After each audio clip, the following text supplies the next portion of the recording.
नमस्कार, म वेद प्रसाद कणेल, घर बागलुङ।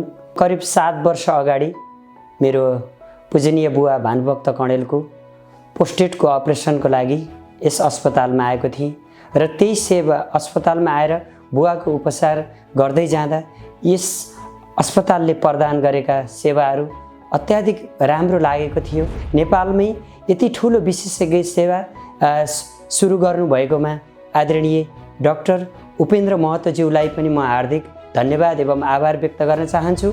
र जसरी बाहिर सुनेको थिएँ सामाजिक सञ्जालमा र अस्पतालका पेजहरू हेर्दा त्यो चाहिँ वास्तविक रूपमा म प्रत्यक्ष आएर हेर्दा पनि त्यो पूर्ण रूपमा अनुभूति भयो, राम्रो लाग्यो।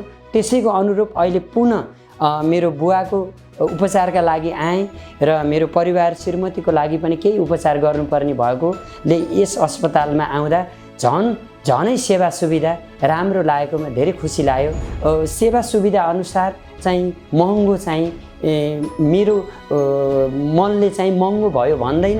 यो राज्यले गरिदिनु पर्ने काम एउटा व्यक्तिले यत्रो व्यवस्थापन गर्नु यो सानो कुरा छैन। त्यो भएर यसमा हामी सकारात्मक सोच राख्नुपर्छ भन्छु मैले चाहिँ। सकेसम्म त रोगै नलागोस्, भगवानको कृपाले हामी कसैलाई पनि हस्पिटलमा आउनु नपरोस्। यदि हस्पिटलमा आउनु पर्यो भने एकचोटि सिटी हस्पिटलमा आएर आफ्नो यहाँ उपलब्ध आदरणीय विशेषज्ञ चाहिँ डाक्टर साहबहरूको चाहिँ सुझाव सल्लाह लिएर स्वास्थ्य लाभ लिन पनि म सम्पूर्ण जनहरूमा म हार्दिक अनुरोध गर्दछु।